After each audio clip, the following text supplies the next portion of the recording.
Bienvenidos a la primera temporada de Maestros de la Cultura en Boyacá. Este es un proyecto de Burdelianas Poetry que fue premiado en la segunda convocatoria de la carpeta de estímulos de la Secretaría de Cultura y Patrimonio de Boyacá. En esta ocasión, nuestro invitado es el maestro Gonzalo Arcángel Acero Bustos, a quien le doy una cordial bienvenida. Gonzalo, ¿cómo estás? Muy bien, muchas gracias, maestro Carlitos. Hay que decir que el set de grabación que tenemos es tu casa.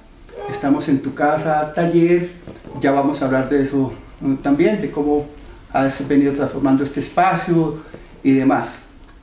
Quiero, para iniciar, Gonzalo, que me comentes y nos comentes a todos cómo es tu llegada a Tunja. Tú eres de Arcabuco, este bello pueblo de Boyacá, que nos cuentes un poco de ese hombre que nació en ese pueblo y luego llega a la ciudad de Tunja y se encuentra desde luego con una actividad cultural, con una actividad artística. Sí, nací en Arcabuco. ¿Cómo llegamos acá? Realmente de pronto por pura necesidad de superación. Nuestros padres vieron que realmente para continuar, después de abandonar la primaria, después de terminarla, hay que continuar un bachillerato. Entonces vieron la posibilidad de traernos a Tunja para continuar estudiando. O sea, que llegaste muy joven, muy... Sí, realmente. O sea, niño, prácticamente. Prácticamente niño, recién salido de la escuelita a la ciudad de Tunja. Y claro, el cambio es drástico, totalmente diferente. Es un poquito difícil, pero hay que ponerle corazón, hay que ponerle vida, hay que ponerle entusiasmo a las cosas para seguir adelante y proyectarse uno a un futuro y tener unos sueños. Y de esos sueños, pues hasta aquí vamos. Y en ese momento, Gonzalo, ¿ya estaba presente el arte? ¿Podemos hablar de alguna inclinación artística por el dibujo, por la escultura, por todo lo que haces? ¿O pues ahí simplemente estás en un proceso de formación vital y académica y eso viene después? Indudablemente eso ya se trae como algo genético, algo en la sangre o no sé, algo pasa. Porque en la escuela me acuerdo que cada año hacían una semana, una especie de semana cultural, donde había artesanías, donde había una gran cantidad de cositas que se gestaban allá a nivel de concentración escolar. Y la primera vez que participé fue con un dibujito en acuarela sobre un cartón, que por consiguiente no fue muy bien recibido por quien organizaba, el director de la concentración de ese entonces, porque él veía que no era algo útil. Y eso me llenó como un poquito más de coraje y me puso como más alerta de algo que era un puro sentimiento, pero para él no era nada útil porque no era los elementos, por ejemplo, unas alpargatas que hacían mis compañeros, una mochila, un sombrero, algo diferente que realmente sirviera para los ojos de todos, ¿no? Oye, fíjate qué curioso, porque es algo que te quería preguntar un poco más adelante, pero ya que lo mencionas de tu estilo, ¿no? De lo figurativo, de lo abstracto, o sea, lo no realista, mejor dicho, lo que no es la copia de la realidad como tal. Estás en Arcabuco, nos cuentas esa experiencia con esta acuarela, con esta primera acuarela. ¿Cómo es tu encuentro con el arte? Es digamos, una fascinación que solo la puedo expresar. ¿Por qué? Para muchos en esa época, tanto para la familia como para las personas que a uno le rodean, si uno muestra su tendencia de artista, es como si fuera algo allá a un ladito que no me toque, no, porque ese tipo va a ser como diferente, como vago, como algo así, como que no encajona a las estructuras de pronto ya establecidas. Pero es genial porque porque me parece que en el segundo año, no recuerdo muy bien, o fue en el primero, un buen día que no teníamos clase, pasó el señor vicerrector, entró y de una vez, bueno, ¿qué pasó con el profesor? Les avisó que no venía o algo. Él asumió la clase y empezó a darnos una charla y a hacer como una interrelación con nosotros, un diálogo un poquito más cercano para escudriñar qué era lo que de pronto nosotros estábamos haciendo. Y fue fabuloso porque empezó a hacernos sacar, bueno, venga, el cuaderno de tal, este otro cuaderno, vengan los apuntes de tal, y los fueron sacando, y a todos nos iba pasando así como muy por encima y revisando, bueno, estamos al día entonces, ¿no? Qué bien, ¿no? Parece que es un curso como muy juicioso. Y tomó uno de mis cuadernos y lo abrió y pasó las hojas y quedó como un poquito plasmado. Yo casi palidezco del miedo, porque le teníamos no miedo, era terror a un directivo de... ¿Qué colegio? ¿Qué colegio? La Normal. La Normal de varones. Sí, claro. ¿Y te recuerdas el nombre del profe? Claro, el profesor Edmundo Quevedo. Edmundo. Lo llevo aquí en el corazón por una sencilla razón. Al revisar mi cuaderno y todo, dijo, ¿y esto? Y revisó otros, y después revisó de otros compañeros y dijo, vea, esto sí es ejemplar. Resulta que yo lo tenía en cada hoja, en cada clase, yo los llenaba de monachitos, yo los iba ilustrando y a color. Entonces a él le fascinó mucho eso y dijo, esta es la gente que realmente quiero que surja y quiero que pertenezca y siga perteneciendo a este hermoso colegio, y me gusta esto ha sido muy bonito. Y me señaló, dijo, lo espero en la vicerrectoría porque usted va a salir becado. Usted se va becado ya, a partir de este momento usted está becado. Entonces cambió absolutamente todo de esa visión del profesor de comportamiento, y que nosotros lo veíamos allá como la cuestión más inalcanzable, súper rígida, imponente. No, era otra persona más, realmente. Más humano, digamos. Sí, claro, entonces uno se borra esa idea de la que le han de pronto implantado el resto de compañeros por alguna razón. Gonzalo, qué bonita anécdota con este profe y en el colegio. Yo quiero insistir porque me interesa mucho en este programa de Maestros de la Cultura en Boyacá ver esa línea de tiempo de cómo de ser un muchacho de Arcabuco que llega a estudiar a Tunja, te vas convirtiendo en un artista y en un referente, digamos, del arte en Boyacá. Quiero insistir sobre cómo es ese encuentro un poco más formal, si se quiere, ¿no? con lo que sería el arte de las artes plásticas, el mundo de las artes plásticas, y no necesariamente el mundo de la cultura, todo lo que se daba en la ciudad de Tunja cuando llegaste. Bueno, yo creo que uno se va alimentando día a día de lo que se va encontrando, va nutriendo su propia alma, porque resulta que uno de los eventos realmente que me estrujó fue el Festival Internacional de la Cultura. No sé si era el primero, el segundo, el quinto, el décimo, pero la primera vez que yo asistí a exposiciones, pues me fascinó, eso me motivó un poco más. Y allí en el colegio, que continué estudiando en la Normal, ahí empecé y ahí terminé, de todas formas se encontraba algún grupo de compañeros, de amigos con quienes trabajaba, con quienes compartía conceptos y también trabajo. Y lo más bonito es que, bueno, seguí como maestro bachiller, el famoso pedagógico, el normalista que llamaban, sí, que llamábamos, y había una materia que se llamaba ayudas educativas. Esas ayudas educativas fueron también como un punto de apoyo, porque un profesor de apellido Molano, a él le fascinaba la pintura y le gustaba que hiciéramos cositas y demás, y después fueron cambiando otro profesor y demás. Eso fue alimentando entonces de a poquito, pero lo que de pronto más desató esa convulsión interna es en el festival, en un festival internacional de la cultura, no sé cuál, que fue de pronto el primero en que yo asistí.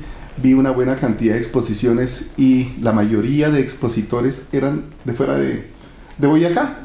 Entonces, uy, qué maravilla. No me acuerdo muy bien, pero eran los... después al estudiar un poquito más a fondo, al ver la historia del arte colombiano, pues eran los intocables y los más renombrados a nivel nacional que estuvieron exponiendo aquí en Tunja. Pues fue maravilloso. Y ya uno se encuentra con el poeta, también se encuentra con alguien que escribe, con otra gran cantidad de manifestaciones que eso ayuda a alimentar. Y también le agradezco a muchos compañeros de vocación que me acompañaron a Bogotá. Yo no conocía Bogotá, sacábamos una fotocopia del plano más o menos, cuál era el recorrido que podíamos hacer, tomábamos un bus, íbamos al Museo Nacional, fuimos varias veces al Museo de Arte Moderno, había unas exposiciones en algunos sitios, averiguábamos con antelación y hacíamos ida un sábado fijo, y era como esa búsqueda, pero no le contábamos ni siquiera a la familia, era una escapada en silencio. ¿Por qué? Porque eso no era como muy bien visto, y además uno tirarse la plática de las 11, pero eso siguió alimentando. Hubo una vez un concurso para buscar la carátula de la revista Presente. Salió el concurso. Una de las condiciones es que fuera alumno del colegio. Muchos nos presentamos y yo hice, jamás se me olvidará, aunque no tengo me hubiera gustado guardarlo, pero ese quedó en la normal, no sé qué pasaría con esa propuesta, bastante fuerte, de la revista, porque me acuerdo bien que hice un cartel que decía Presente y toda escurrida de sangre. Eran épocas violentas de incursión de la policía en la misma universidad, en la normal, los enfrentamientos que había al frente, los problemas que se suscitaban a nivel de los paros agrarios, los paros campesinos, la posesión de las tierras, el desplazamiento, toda esa parte violenta que hubo en esa época. Pues eso como que incidía. Me gané ese primer premio, qué felicidad, nunca me lo pagaron. No, pero el pago llegó por otra forma. No, era la satisfacción de haber participado, de haber hecho algo, y bueno, por lo menos se ganó y ya, listo, pasó. Y fíjate, fue muy bonito. Fíjate, Gonzalo, que has puntualizado en varias cosas muy importantes que yo quiero subrayar.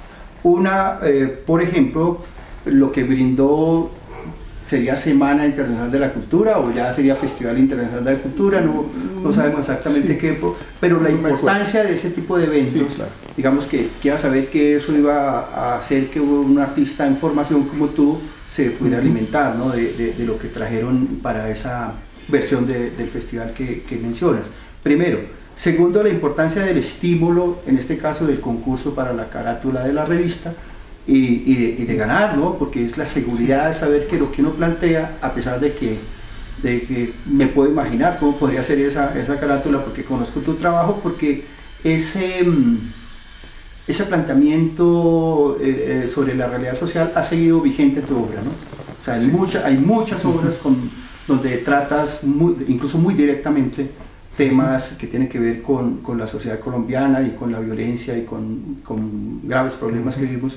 Qué bueno saber que desde allá, desde muy joven, ya estabas con esas preocupaciones en tu sensibilidad. Y eso otro que dijiste, de las escapadas a los museos y a las galerías y a las exposiciones en la ciudad de Bogotá, que me parece absolutamente espectacular, ¿no? Pensaba mientras te escuchaba, ahora que recientemente murió Fernando Botero, de la importancia, por ejemplo, del legado en el Museo Botero, ¿no? Que alguien puede ir a Bogotá a hora y media y tener acceso a obras de casi toda la historia del arte, ¿no?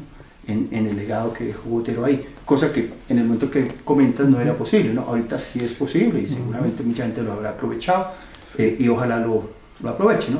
Como tal. Recuerdo, creo que es en las cartas a un joven poeta de Rainer Maria Rilke, un momento, o posiblemente es en algún otro libro de él, que dice: ese muchacho que apenas ayer su mamá podía abarcar con una mirada, ahora ella lo mira y no sabe quién es, porque sin saber cómo se convirtió en poeta. Entonces ya de la familia, ¿no? Sí. Guardarlo de las 11, irse a escondidas prácticamente a Bogotá a ver arte. Ya había referido antes el asunto de que la familia espera que uno sea médico, abogado, tenga una profesión seria, ¿no? Te vas a morir de hambre si eres artista, si eres escritor, si eres poeta, todo ese tipo de cosas que todos sabemos. Mientras tanto, mientras te estás formando, mientras pasa todo eso, ¿qué pasa con la familia?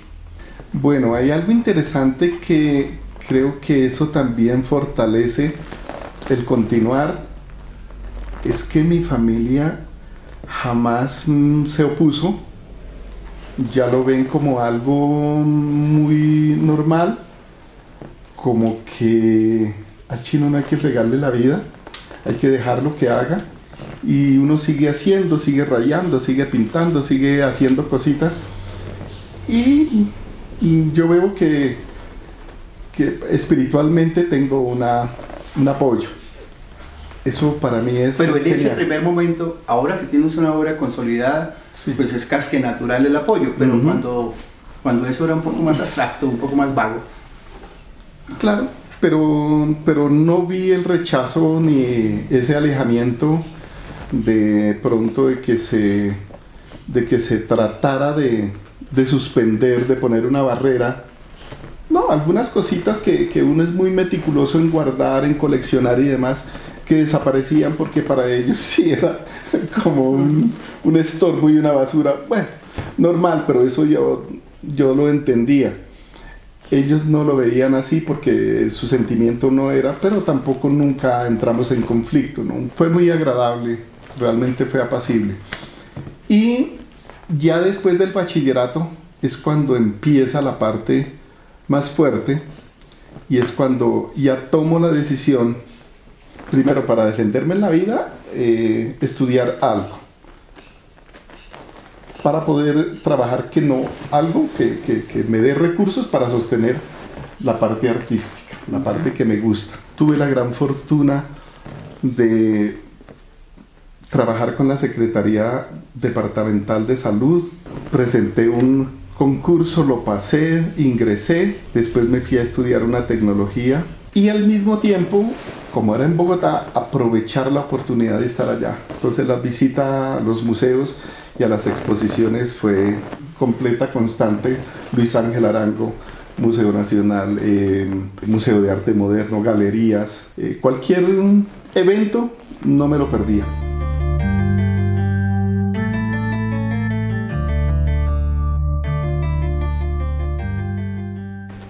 Hay una disciplina que me impongo, es que en mi trabajo salgo a las 6 de la tarde, entonces en el tiempo para ir a cenar, a reposar un poquito, y siempre a las 8 de la noche arrancaba a trabajar, a pintar, a dibujar, a hacer lo que estuviera proyectado, y continuaba más o menos 11, 12 de la noche, ya era una rutina.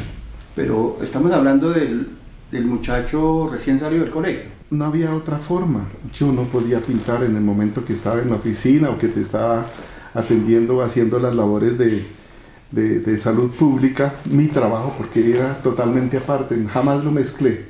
Nunca pude dedicar un instante, un momento de mi trabajo, robarle, digamos, el tiempo al tiempo. No, me impuse una disciplina que fue esa. Y el fin de semana, la mayoría de fines de semana, no todos, porque había veces que fines de semana tocaba programarlos y trabajar al Estado también. Toda esa obra que produces, ¿qué destino tiene? De ese fruto de ese trabajo, pues fue genial cuando en varias ocasiones, bueno, amigos, compañeros de trabajo, o simplemente por pura razón de estar, de amistad, pasaban y sabían dónde vivía y decían, ¡ay, usted pinta! Venga, ¡ay, no puede ser! Sí, aquí únicamente en Garagoa conocíamos al maestro Pablo Ávila, que no somos bastante amigos, con él empezamos a compartir bastante. Yo iba mucho al taller de él y entonces esa partecita se fue alimentando, pero el otro alimento, ya el alimento económico que sirve para sustentar y continuar comprando materiales, pues varios amigos veían la obra y la compraban directamente. Yo la hacía, por lo general la hacía figurativo, entonces eso se vendió. El paisaje, que es lo elemental y lo que más le gusta a la gente, las series de rostros, de expresiones. Y por allá en 1988, estando en Puerto Boyacá, vi un periódico que Confavoy convocaba a un concurso departamental de pintura.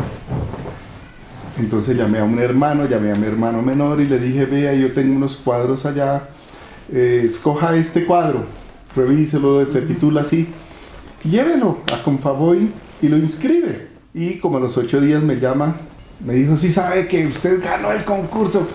Como él es un poquito bromista y demás, pues no le creí, simplemente le dije, no, ya. Hay algo tan importante que uno de los cuadros que escogí, que le dije a mi hermano que escogiera para que lo llevara, lo inscribiera, se llama Dolor Humano.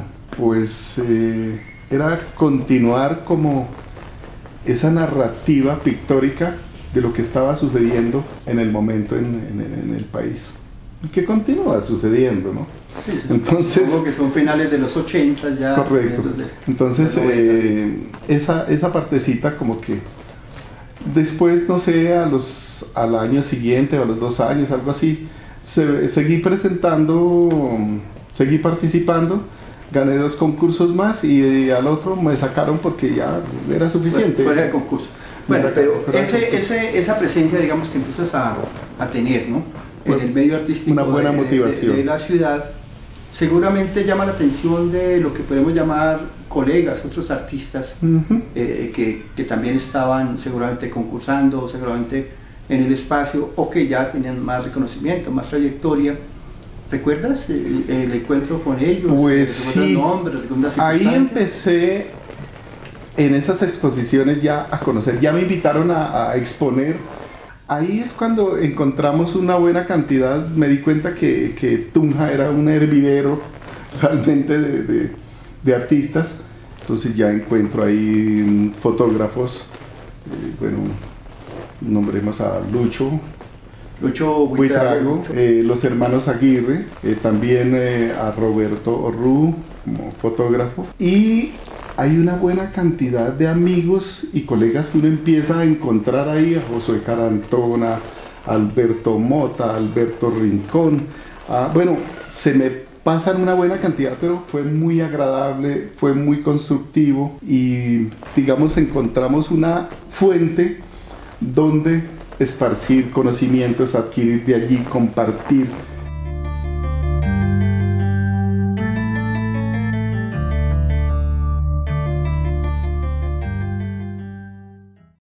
En Tunja, ya establecido a finales de los 80, principios de los 90, el movimiento cultural en general era bastante fuerte, se sentía.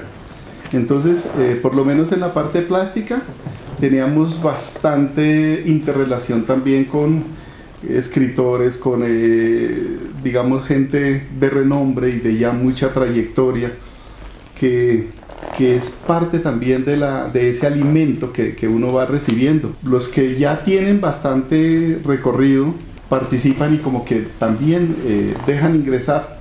¿Quiénes, por ejemplo? Por ejemplo, Alberto Rincón. Hay una buena cantidad de amigos que son tanto alumnos como otros que están fuera, pero también participan y participamos en talleres y participamos en exposiciones y hacemos exposiciones conjuntas, unas colectivas, otras individuales y nos ayudamos y demás. Entonces fue muy bonito y fue como un encuentro bastante fuerte. Y aprovechábamos también Festival Internacional de la Cultura, donde teníamos cabida.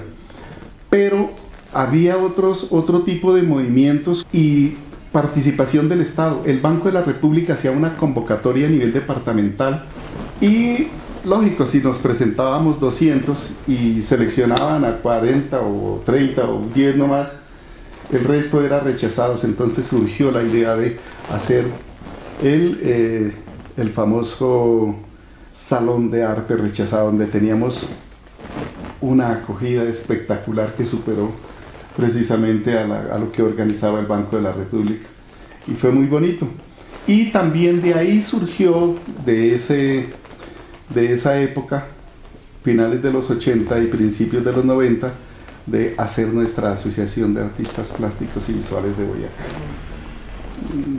Pasamos de unos 100, participamos, hicimos cantidad de eventos en diferentes sitios y también aliados con los que escribían, con el Ornitorrinco, con absolutamente todos de diferente... ¿Y qué es el Ornitorrinco?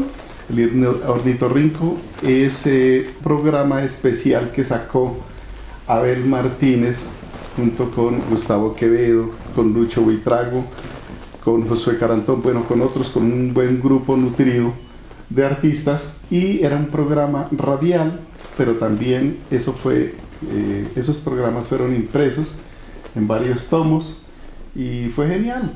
Hay una buena cantidad de amigos, compañeros artistas, que en esa época trabajamos hombro a hombro. De Josué Carantón, su espontaneidad y su trabajo y su parte netamente abstracta, y de pronto al dialogar con él, a trabajar con él, era el copiar ese abandono de la timidez, que él creo que sigue siendo muy espontáneo. Hace mucho tiempo no compartimos, muy espontáneo en su trabajo y en hacer su abstraccionismo, que me parecía fabuloso. Eso me ayudó a alimentar mi seguridad también en hacer mi trabajo totalmente independiente. Otra de las cosas de la confianza que daba lo suficientemente y de orientación de amigo Alberto Rincón en el manejo de la cerámica, de los elementos, se inicia desde coger el barro, ¿sí?, y convertirlo después ya, pero con todos los pasos, y que uno se debe untar y que se debe realmente compaginar, se debe mezclar allá también con la misma esencia del material. Eso es muy bonito, eso es muy lindo, pero es cuando se da la confianza suficiente y de pronto uno puede aprender mucho.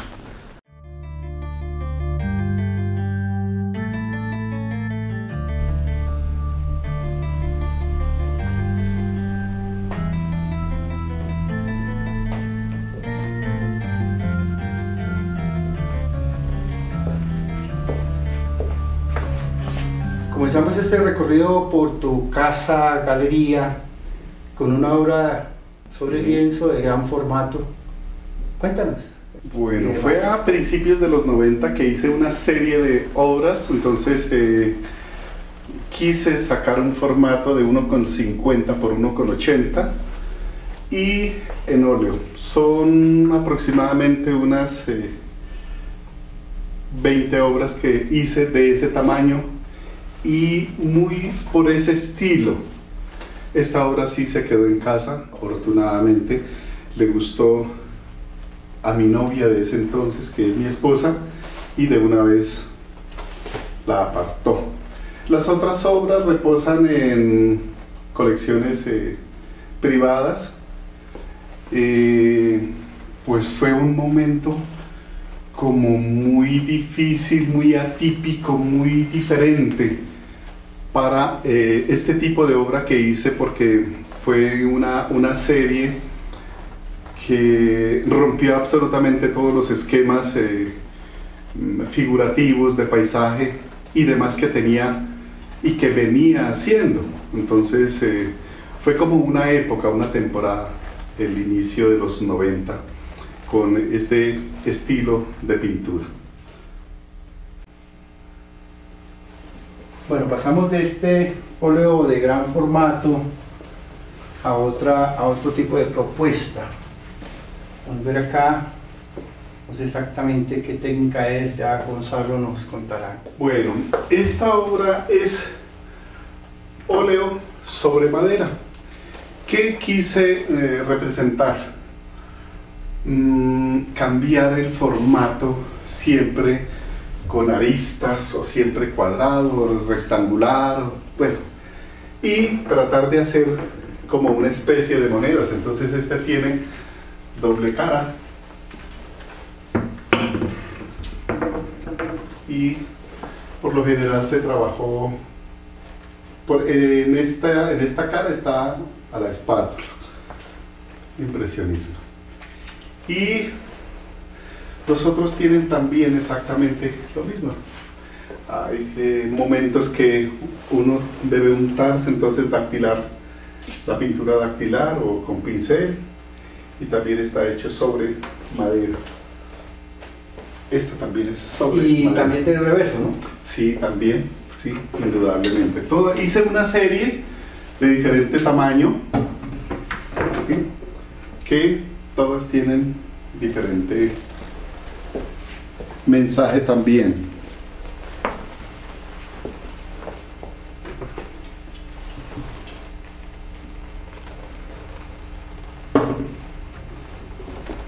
Aquí hay otra de la misma serie.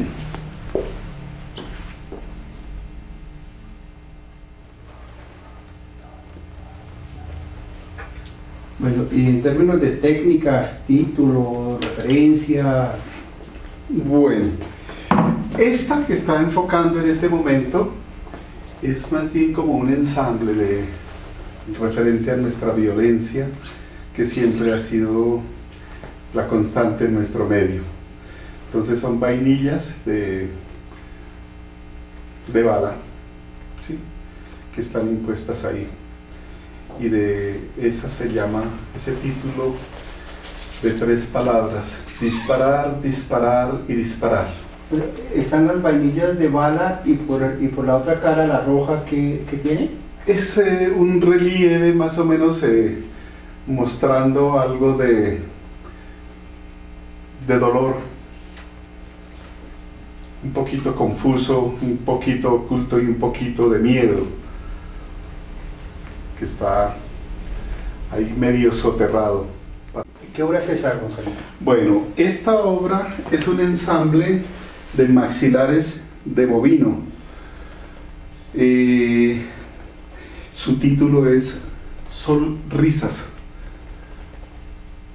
Fue una de las obras finalistas y con mención de honor en un salón de arte popular, el PAT, que es patrocinado por la British American Tobacco y el Ministerio de Cultura. Entonces, esta fue finalista y galardonada. Me llama la atención porque nos contabas antes de tu trabajo con la Secretaría, ¿no? Sí. Que tenía que ver con animales y con la naturaleza y con todo eso. Quizás eso trajiste parte del trabajo que uno pensaría tan frío y tan alejado del arte a tu arte. Indudablemente, porque todos estos elementos que uno ve que van a ser parte de la naturaleza después de que la depredación del ser humano la hace para sobrevivir, para alimentarse, para nutrirse, hay unos elementos que los va a desechar, pero yo considero que estos no son desechos. Al tratarlos muy bien, al desinfectarlos, al lavarlos y darles ese tratamiento, esos ensambles, este material es muy resistente y perfectamente se pueden hacer muchas cosas. Entonces aproveché precisamente el haber estado allá, el analizar tantas horas nocturnas de trabajo y demás, cada uno de estos elementos, cómo se pueden adquirir, cómo se podían comprar y nuevamente volverlos a la vida, a reutilizarlos. Bueno, Gonzalo, acá enseguida vemos una obra monumental, diría yo, que no podría pasar desapercibida nunca. Cuéntanos, ¿de qué trata? Bueno, quise representar un escudo, el dolor representado en un escudo. Ese dolor de guerra que en cualquier parte del mundo está generando siempre dolor humano, dolor de paisaje, dolor del alma, dolor de absolutamente todo. A través de la historia, el único ser y la única especie que se autodestruye con guerras y con hacerse daño es el ser humano. Y precisamente una de las formas de defenderse del otro, de atacar al otro, pues van a ser sus escudos. Aquí está representado el crujir de dientes, los huesos, las vainillas de los ¿Qué estamos viendo? fusiles. ¿Qué son esos? ¿Son huesos? Son huesos, son dientes, hay vainillas de bala, de fusil, de otros calibres, de muchas cosas, ¿sí? Muchos elementos que son parte de ese acontecer violento del ser humano como tal. Entonces quise representarlo. Esta obra fue finalista también en uno de los salones de arte popular a nivel nacional y aparece por ahí en los libros, en la historia del trabajo. No solo la parte frontal de la obra nos da un mensaje, la parte posterior también está llena de muchas cosas.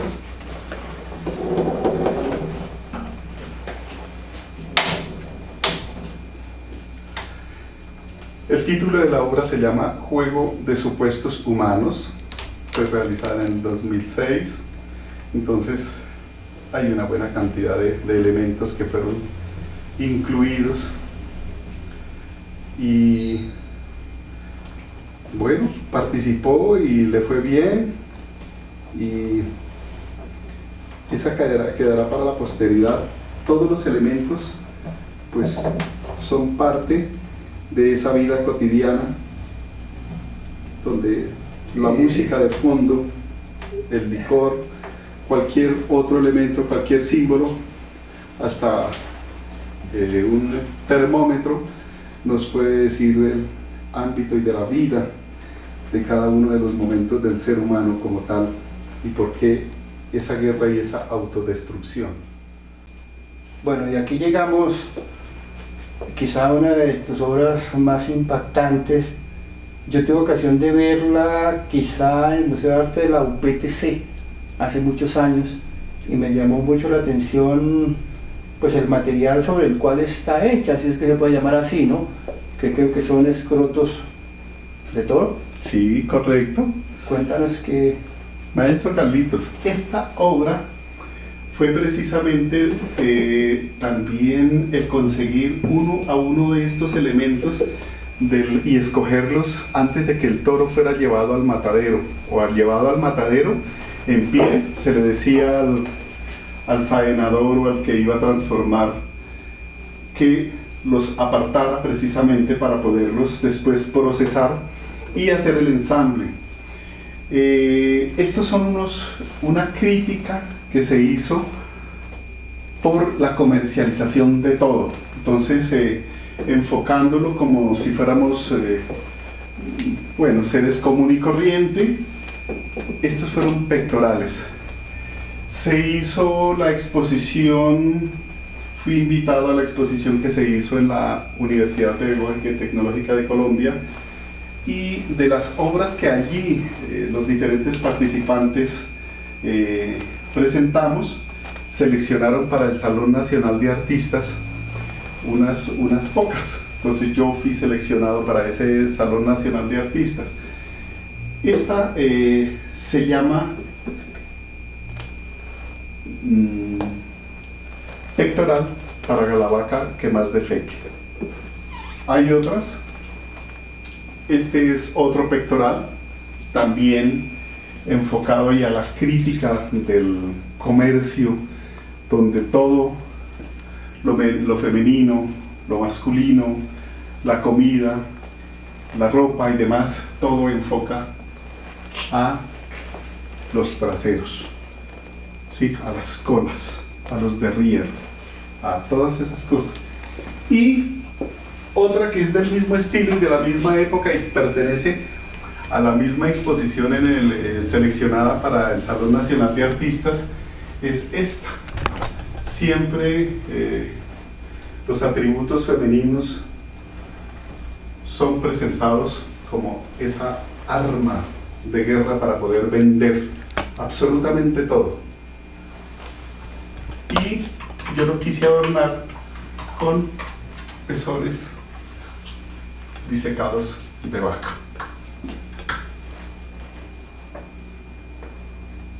Pues qué interesante, Gonzalo, me llama la atención del pectoral, su tamaño, ¿no? Es un pectoral para gigantes. Sí. Ajá, sí. O sea, así como el escudo, ¿no? El escudo pesa lo suyo, y este pectoral por su tamaño, me imaginé un gigante usando esto. Sí, claro. O sea, no está hecho, digamos, para una persona como a nuestra medida, digamos. Sí, no le damos la talla a esta obra. Sí, es precisamente nuestro argot netamente nuestro del interior, que se habla que hay muchas personas que son la vaca, se sienten la vaca que más defeque. Es precisamente un homenaje a esas vacas que más defecan. ¿Y por qué no dices la vaca que más caga? Que sería como lo decimos acá en Boyacá. Ah, bueno, también, sí, sí. ¿Qué más caga o qué más la caga?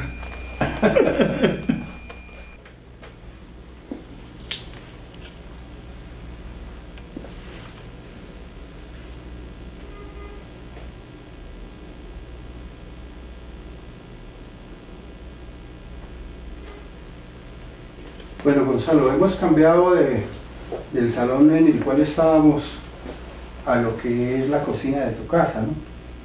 Pero parece que hubiésemos cambiado de universo, ¿no? Cuéntanos de eso. Bueno, esta es una cerámica que fue quemada como entre 1080 y 1200 grados, con la asesoría del maestro Jorge Alberto Rincón Ortegón, ceramista muy reconocido. Entonces, gracias a las enseñanzas de él, pues se me dio por hacerla, él me apoyó y pudimos quemarla con satisfacción y la pude traer y dejarla aquí ya en la casita. ¿Cuántas baldosas? ¿Cuántos azulejos? Ya se me olvidó cuánto, pero sí tiene, no podemos hacer la cuenta. 2, 4, 6, 7 por 2, 4, 6, 8, 10, 12, 14, 16, 18, 20, 22, 24. 17 por 24. Bueno, ahí nos queda la cuenta para hacer. Y cada baldosita tiene 10 centímetros. ¿Y qué significa ese universo? Bueno, ¿En qué viaje estamos ahí? Es en un viaje real pero irreal. Real porque si podemos coger este pedacito y encontramos el sistema solar. Aquí encontramos al Señor de los Anillos, aquí un poquito más cerca del Sol, este es el Sol, está nuestra Madre y hay una buena cantidad de el resto, ¿sí? De Júpiter, Saturno, Urano, bueno, absolutamente todo. El sistema solar como tal. Una pregunta Sí. importantísima, Gonzalo. Ajá. ¿Tú crees que hay vida inteligente en alguno de esos azulejos? Indudablemente. Sí, claro.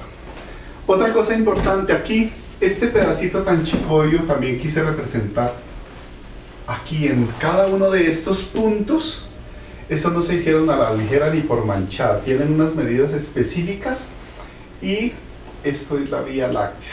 Este pedacito tan chicorio que está ahí metido, si nosotros vemos un plano de la Vía Láctea, estará representado aquí. El resto es pura imaginación, ¿sí?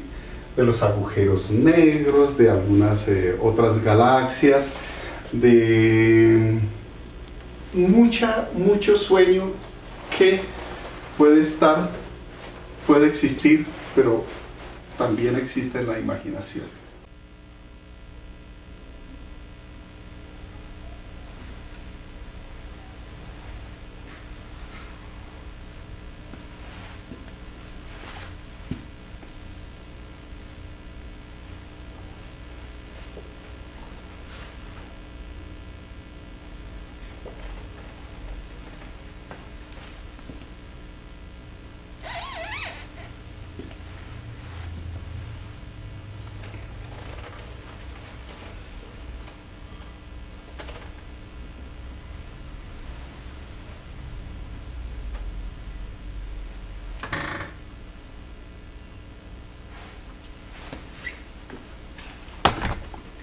Bueno, Gonzalo, ahora estamos Sí. acá en uno de los baños de tu casa, en el del primer piso, pues que es bastante especial. Cuéntanos de eso. Bueno, a mí me parece que cada rincón de la casa se debe decorar. ¿Por qué se debe decorar? Porque el mundo está hecho como la naturaleza lo ha predispuesto, pero también el ser humano puede, de acuerdo a sus elementos creados, que es esta casa, puede adornarlo, puede transformar, pero también debe aportarle algo a la creación. No dejar que, bueno, el cemento y únicamente dejarlo en blanco. No, si hay un espacio que yo lo pueda adecuar y lo quiera disfrutar a mi manera, me parece que es eso, darle los toques que a mí me nazcan artísticamente, y ahí permanecerá hasta cuando esta casa se caiga o haya un cambio o alguien la adquiera o qué sé yo. Pero es en el instante dejar siempre huella, siempre. No importa que sea un baño, no importa que sea una cocina, que sea la sala, el techo, el piso. Me parece que lo importante es esa huella, y esa huella que nazca de aquí, que nazca del alma. Este vitral, gracias al maestro Adelso Arrazola Sayas, lo hice, y todos los vitrales que están en la casa, porque él fue mi maestro, él es especialista en vitral, y me enseñó, me dio muchas clases, me dio mucha cartilla, me dio clases realmente, y yo inicié con estos vitrales ya. Aunque tenía muy poco conocimiento, él me dejó las bases para continuar haciendo vitrales en mi casa.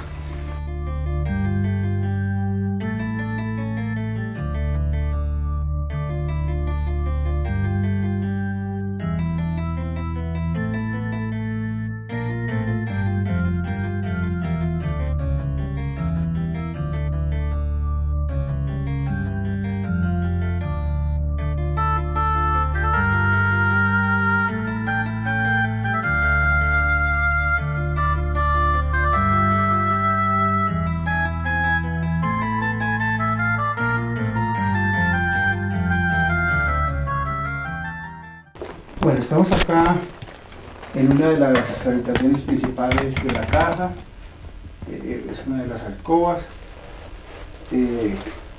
con una obra de gran formato nuevamente, ¿no, Gonzalo? Sí. Cuéntanos sobre esa obra. Es un óleo sobre tela alusivo al paro campesino, pero no ese paro violento, no ese paro, no, es mostrando realmente el alma de cada uno. Por eso no se aprecian los rostros, pero sí de esa ruana, de ese sentimiento, de ese sombrero, de esa parte donde están ellos muy cerca de las estrellas con relación a nosotros, que nos dan el pan de cada día. Es parte también de un sentimiento muy, muy especial.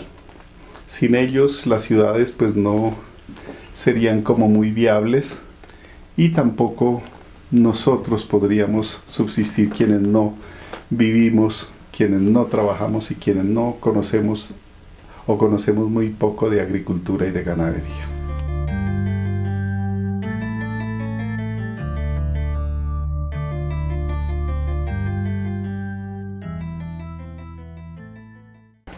Bueno, esta obra es de el último sentimiento que estoy plasmando. Esta es la serie ya que arranqué hace aproximadamente 2 años, abandonando todo lo figurativo, el paisaje, el bodegón y demás, y estoy enfocándome al abstraccionismo. Entonces esto es ya como no sé si será la última etapa que yo estoy experimentando, pero es el último trabajo de este estilo que estoy haciendo y que me está llenando en este momento de tranquilidad y de gusto para plasmar eso que nace netamente muy del corazón, muy del alma. Está muy bien acompañado, mira esta maravilla. ¿Qué podemos decir de esta obra? Es una especie de collage donde tiene óleo, tiene pintura, tiene, bueno, una cantidad de apliques y se sale totalmente de lo normal, porque además es hecha sobre, esos empastes son hechos sobre tela y tiene un poquito de tratamiento diferente.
Bueno, Gonzalo, llegamos a tu taller.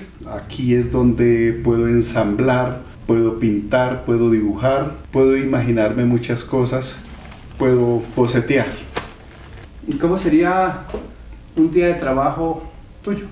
Subo, busco musiquita, la coloco bien suave y allá en esa pequeña mesita a trabajar en dibujo, a trabajar en tintas, o me vengo para acá, boceteo algo que quiero, cojo el cuadrito y arranco a pintar.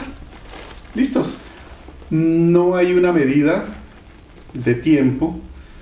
Puedo trabajar 2 horas, 4 horas. Llega mi esposa del trabajo, entonces tenemos que salir a almorzar.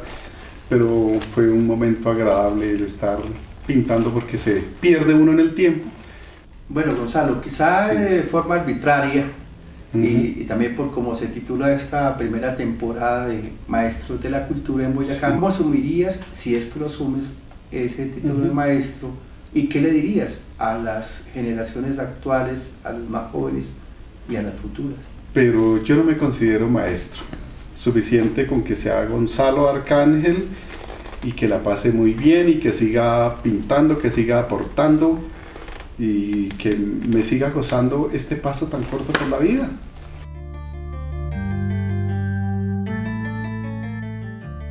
Hemos hecho un recorrido pues, realmente bastante breve por la casa, taller, estudio de Gonzalo, y ahora con una invitada especialísima que es su esposa, María de Jesús Murillo Moreno.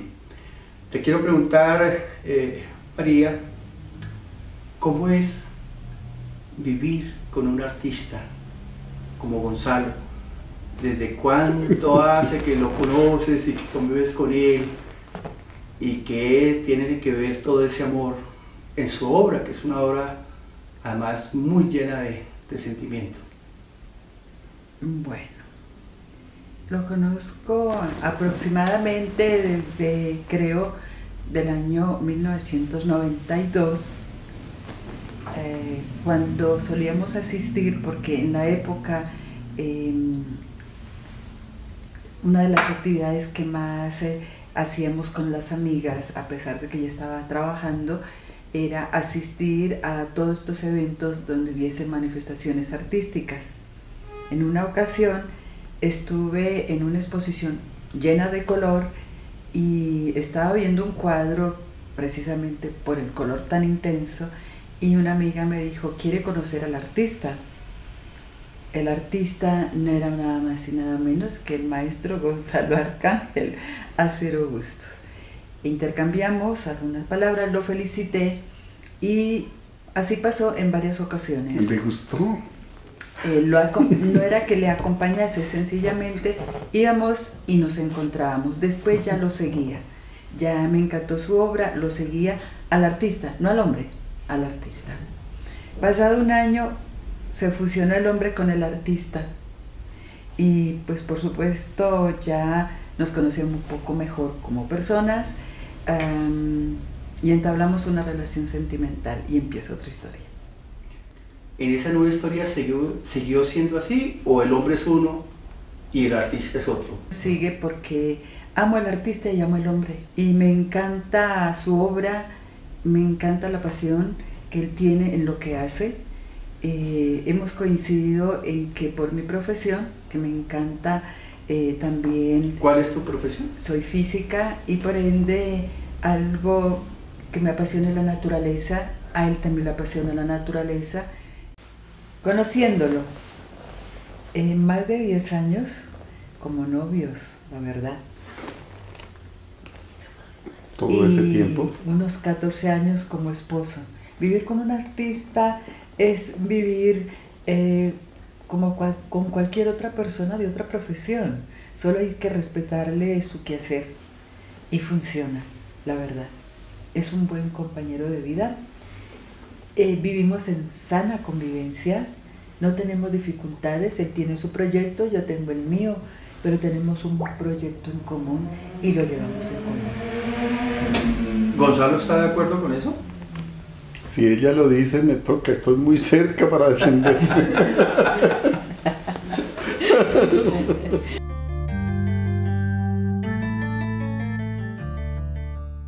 Y que se conoce en varios contextos como el cuestionario Proust. Son preguntas para respuesta corta e inmediata, sí, y que según los estudiosos quieren ver un poco el trasfondo psicológico de la persona que lo responde, ¿no? Disculpe que le interrumpa, considero que es cuando lo colocan a uno en un paredón y Proust. Y Proust, más o menos. Entonces comencemos. Dice, preguntas. Primera, ¿cuál es la cualidad que más aprecia en una persona? El ser directo, el ser sincero. Dice la pregunta 2, ¿cuál es su idea de la felicidad perfecta? Para mí no existe felicidad, existen momentos felices. ¿Por qué? Porque esa felicidad perfecta quedaría en un ser inanimado totalmente, que no piensa, que hay aire, que tiene que respirar, que siente el sol, la lluvia y demás. ¿Por qué? Porque así como hay lluvia, hay tormentas y hay llovizna, hay extremos. Si siento el sol y que me agrada mucho, demasiado, se le va la mano un poquito al sol y me puede quemar, entonces se pierde esa felicidad. Pero si hay unos instantes felices, que creo que hasta en algunas canciones se puede captar esa parte. Dice la pregunta 3, ¿cuál es el defecto propio que deplora más? Defecto mío, de pronto un poquito la rebeldía y el actuar en forma espontánea y de responder de la misma forma en que me han atacado. ¿Cuál es el defecto que deploras más en las otras personas? De pronto el calificativo de algo que se desconoce. Esa otra persona juzga a algo o prejuzga sin tener una razón lógica. Dice la quinta pregunta, ¿qué persona viva le inspira admiración y respeto? Una persona anónima, cualquier anónimo que sea capaz de levantar su voz en cualquier escenario ante el poderoso y plantearle una verdad o un alto. ¿Qué persona viva le inspira desprecio? No diría nombres, pero sí las actuaciones criminales, bajas, ¿En qué ocasiones miente? No, no tengo la necesidad de mentir porque si uno dice, entre comillas, una mentira piadosa, el hecho que, por ejemplo, alguien me invite una cerveza o un trago en un lugar público, yo le digo, no puedo porque tengo una dieta especial, me estoy tomando unos medicamentos. Es una mentira piadosa, pero porque yo no quiero tomarme allá en ese lugar un trago. Pero llego a la casa y lo hago, lo disfruto de otra forma. Eso yo no lo considero una mentira, sino más bien como un pretexto muy válido para yo sentirme mejor y no sentirme mal y casi durar arrepentido todo el día porque me tomé un trago o porque nunca quería disfrutarlo. Bueno, la pregunta 8 hace alusión a los artistas que crean mundos, que crean, que están en el ámbito de la imaginación, pero la voltea, dice, si pudiera encarnar un personaje de ficción, ¿cuál escogerías? Yo creo que me inventaría un personaje de ficción, no los que han pasado porque ellos ya cumplieron su vida útil. Para mí sería un ser espiritual invisible que pudiera no quedar única y exclusivamente aquí en el planeta, sino viajar por todas las galaxias. Muy bien, la pregunta 9, ¿cuál es su mayor remordimiento? De pronto ese remordimiento de no hacer lo que hubiera podido hacer. La pregunta 10, ¿cuál cree que es la virtud o el valor o la condición que la sociedad sobrevalora? De pronto la verdad la manejan de acuerdo a una circunstancia social, económica, como una tendencia, como algo que no la transforman en una mentira. De pronto al periodista que dio la noticia que X niño se fue de bruces, se cayó y algo le pasó, algo fatal. Bueno, pero este medio de comunicación, Burdelianas Poesía TV, no cae ahí. Me parece bien. No, qué bueno. Bueno, dice en la pregunta 11, y fíjate que también da un supuesto. ¿Qué talento desearía tener? Se obvia aparte de los que ya tienen. Sí. A mí me gustaría tener un talento que yo creo que todos los humanos desearíamos. El ser invisibles y poder viajar en el tiempo a donde uno quiera. Dice la pregunta 12, ¿cuándo y dónde has sido más feliz? Momentos felices. Momentos felices, sí, que hemos disfrutado con nuestras familias, que hemos disfrutado en algunos lugares muy especiales, totalmente diferentes y apartados, y son instantes inolvidables. Dice la pregunta 13, ¿qué cambiaría de su vida actual? ¿Qué cambiaría? Si fuera un toque mágico, así, que yo tuviera el poder, necesitaría un poquito de recursos económicos para poder hacer un cambio también en mi obra. 14, ¿cuál es la posición que atesora más? Bueno, mi trabajo artístico. ¿Pero algo en particular? No, todo. Todo. Dice la pregunta 15. Eso es verdad. ¿Cuál es su mayor miedo?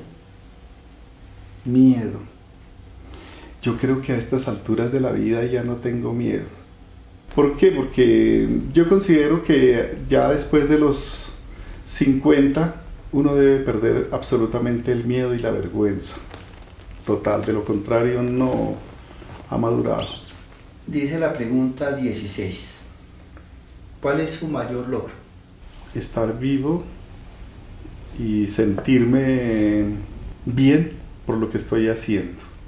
Dice la pregunta 17. De su obra, ¿qué le genera más orgullo y satisfacción?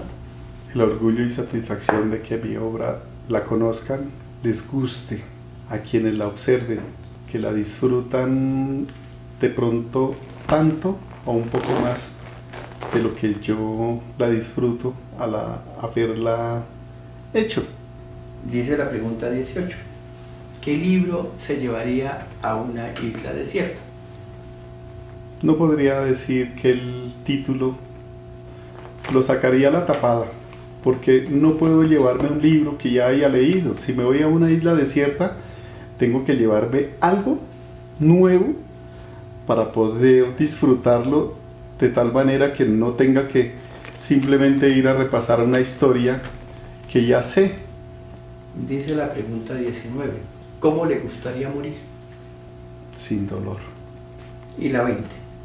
Si después de muerto Sí. le dieras la oportunidad de regresar o de resucitar, ¿en qué persona, animal o cosa elegiría hacerlo? De pronto, como ya sé del dolor humano, he pasado la vida por este planeta,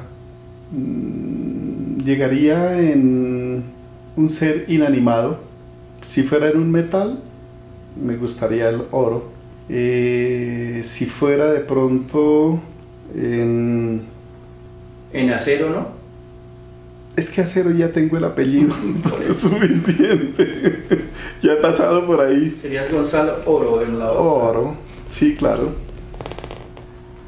O de pronto en algo inanimado, pero que no fuera precioso. Una piedra no preciosa, para vivir tranquilo.